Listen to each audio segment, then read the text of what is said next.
ఓం నమో శ్రీ లక్ష్మీ వెంకటేశ్వరాయ. శ్రీ మహాగణాధిపతయే నమః.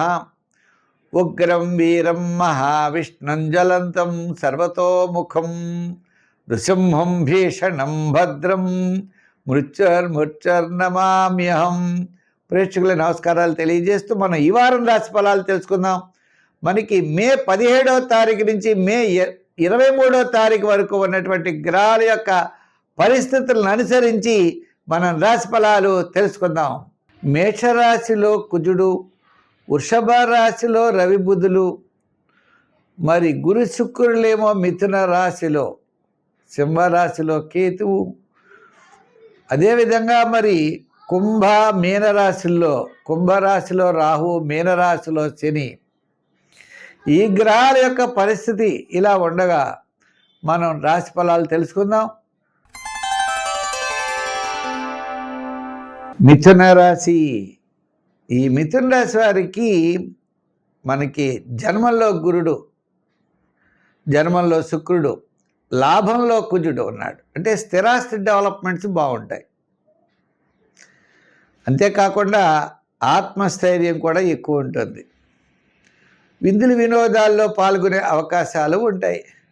శుభరూపమైన పుణ్యరూపమైనటువంటి కార్యక్రమాల్లో పాల్గొంటారు. నూతనమైన ప్రయత్నాలు లాభిస్తాయి. బంధుమిత్రుల యొక్క సహాయ సహకారాలు మీకు తప్పనిసరిగా లభిస్తాయి. మంచి ఆలోచనలు అనేవి ఉంటాయి. అంచేత ప్రతి పని కూడా చాలా శ్రద్ధగా ముందుకెళ్ళేటువంటి అవకాశాలు ఉన్నాయి. మరి ఈ రాశి వారికి దూరం నుండి శుభవార్తలు అందుతాయి.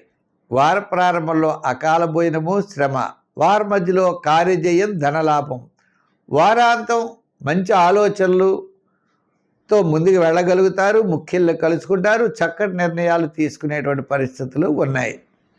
మరి ఈ రాశి వారికి గృహోపకరణాలు అవ్వచ్చు, లేదా విందులు వినోదాల్లో పాల్గొవచ్చు, శుభరూపమైనటువంటి కార్యక్రమాల్లో పాల్గొనేటువంటి అవకాశాలు ఉన్నాయి. మొత్తం మీద ఈ మిథున రాశి వారికి వారపు మధ్యలో చాలా ప్రోత్సాహకరంగా ఉన్నది. అంచేత మంచి ఆలోచనలతో ముందుకు పెడితే విజయం తప్పనిసరిగా సాధించగలుగుతారు. సంఖ్యల్లో 6, రంగుల్లో తెలుపు, ఆరాధనలో శివారాధన చేయడం మంచిది.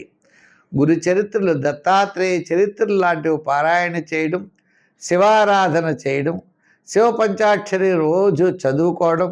ఇంచేత గురుబలం చాలా తక్కువ ఉండడం వల్ల దక్షిణామూర్తి స్తోత్రం పఠించడం మంచిది. దానాల్లో శనగలు దానం చేస్తూ ఉండాలి. అంటే ఈ శనగలు కూడా ప్రసాద రూపంలో పంచిపెట్టచ్చు. గురువారం నాడు శనగని ప్రసాద రూపంలో పంచిపెడితే మంచి ప్రయోజనం ఉంటుంది. అంతేకాకుండా రాబోయే కాలం చాలా అనుకూలమైనటువంటి కాలం కాబట్టి ఇప్పటి నుంచే నూతనమైనటువంటి ప్రయత్నాలు, నూతనమైనటువంటి అవకాశాల కోసం ఎదురు చూడడం చాలా మంచిది. చేత రాబోయే కాలంలో గురుడు మారిన తర్వాత కాస్త మంచి అనుకూలమైనటువంటి పరిస్థితులు మీకు తప్పనిసరిగా ఏర్పడతాయి.